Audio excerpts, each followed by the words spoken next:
Good evening, everyone, and a very big welcome to the Foundling Museum. Isn't it brilliant to be here in such an extraordinary venue for this event? And it's great to see so many people here. I'm sorry so many of the team are standing up. There are a few chairs in the front if people are feeling a bit desperate. I wanted to start with a few thank yous, and then I'm going to abandon my notes and pray that I remember the gist of what I wanted to say. But there's a few thank yous to start with. To Tradecraft, first of all, for their continued support for our work and for their kindness in donating the drinks for this evening. So thanks very much to them. And can I say thank you to Alison Blackhall, our wonderful harpist who played this evening, who also donated her services. Thank you very much to Alison. And a special thank you to those whose hard work makes an evening like this possible. I cannot possibly name you all, but you all know who you are. A particular thank you to Janet Broadhurst here at the Foundling Museum for all her support and her team's support for this evening, but also to my own staff. Every time we come out together, I am just so proud to work with you. Thank you very much for all your work tonight.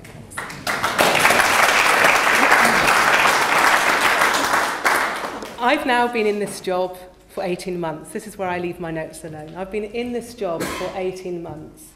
And someone said to me tonight, haven't you got just kind of the best job in the world? There you are. Didn't you say that to me? It's the best job in the world. This is the... Yeah, it's one of the hardest, I think, having done a few hard jobs in my time. No, I think it's a hard job, but it is a wonderful job. It's a wonderful job for all kinds of reasons. I'm so energised to be part of this organisation. It's partly about working with 500 different partners all over the 45 countries that we work in, local partners who make a real difference in the lives of people in poverty. Partnership is at the heart of our ethos, it's at the heart of our work. It comes from deep in our theological understanding of who we are, and it's central to our work, north and south. We are very proud of our Christian heritage, but also our continuing relationship with the 41 denominations who sponsor Christian aid and who work with us to work with people of all faiths and none to change the world for the better. You know, poverty is the biggest injustice of our time. Tonight, 1 billion people, probably more than that now, will go to bed hungry, and we are very clear that the world can and must be changed. I want to talk to you tonight about three things. I want to talk to you about ambition, I want to talk to you about impact, and I want to talk to you about real people. You know, our ambition is absolutely huge. It's part of the reason why it's so good to be part of the organisation. We really aim high. We want to see poverty eradicated, not just today, but for tomorrow and for every generation to come. And that ambition is what drives us to get out of bed every morning and tackle this really, really difficult and seemingly sometimes intractable problem of poverty. I was in Brazil just a couple of weeks ago, and I saw some amazing, fantastic work, but I also, as I always do when I travel, see some terrible things. And I visited a community in the mountains outside Rio de Janeiro, a community that had been devastated by floods and mudslides in January of this year. And you may not, I don't know if you remember seeing anything about it on the news. I don't really remember, to be honest, it being a big thing on the news. In my inbox, 3 times a week maybe, where's Paul? Maybe 3 times a week we get a notice of a new emergency that you will probably never hear about. There are so many emergencies happening all over the world that because they're not big enough, they don't get public attention. This was one of those. It was reported to have caused 1,000 deaths. In fact, it's probably more like 6,000 because the local people had to bury their own dead because the state basically didn't bother very much to help them. And I spoke to people whose houses were devastated there, and they said that almost all our support came from Christian aid and Christian aid partners and organisations working alongside us to deliver support in the here and now. Delivering support in the here and now is part of the job. It's part of the job we take really seriously, and I think we do some really great work in that respect.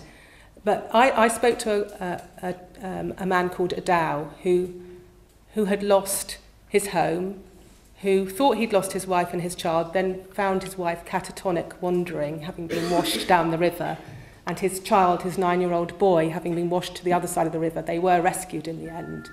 What he needs is not just to be where he is, which is surviving. We've helped him to survive. We don't want him to survive. We want him to live. We want him to live. And that's why we are ambitious, because we want to see long-term, sustainable change. And in the world that we're living in, with 1 billion people going hungry, that requires us to be ambitious for big-scale change as soon as possible. And change that doesn't deliver just for today, but change that lasts. And that's why we're driven to do these mad, crazy things like set up the In Their Lifetime programme. And this is not my brainwave, it's been around now for a couple of years, nearly 3 years, 2008, setting up this amazing programme. We decided to be ambitious, go for £25 million, not to do those projects of the kind that we've steadily done and will continue to do, but to look for those special projects that give us really big sustainable change, or the possibility of that, a chance to take risks, a chance to be entrepreneurial in our thinking, to think big and to think differently, and take things that if they really work, they could really unlock, they could really scale, they could really make big change. And it's part of our ambition to take these risks. And with the support of people already involved in ITL, we've already begun to make a difference. I would like to take a particular moment to thank the 118 people, special people, who've already got involved in their lifetime. And I hope that being able to see some of the fruits of your work, the fruits of your investment in our work tonight, has given you some, has confirmed and affirmed your interest in this special work. So thank you very much to you. You don't give us that support to twiddle our thumbs or to be unambitious. You give it to us so that we can make a real impact in the lives of those in poverty. And that's my next theme, to talk to you about impact. And I want to just mention 3 countries in which In Their Lifetime is already making a real difference. I'm only briefly going to mention the first one, which is in India, because Paul Valentin, our international director, has just come back from India, and he said, don't steal my thunder, I want to talk about In Their Lifetime in India. But I just love the In Their Lifetime programme that's going on in India with solar lighting. You know, solar lighting, which is making such a big difference to the lives of people in poverty, giving them renewable energy sources.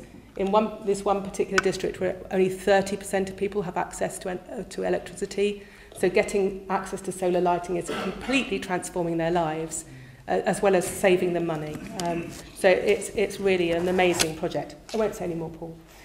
In Kenya, in the Mbiri district of Kenya, and we've got David Payne over there, who is one of my associate directors, but is also ex-head of Africa. He could talk to you about this programme, I think.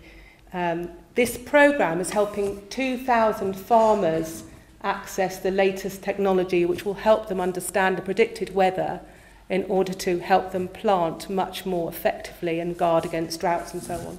So it's making the technology available to farmers in a new way.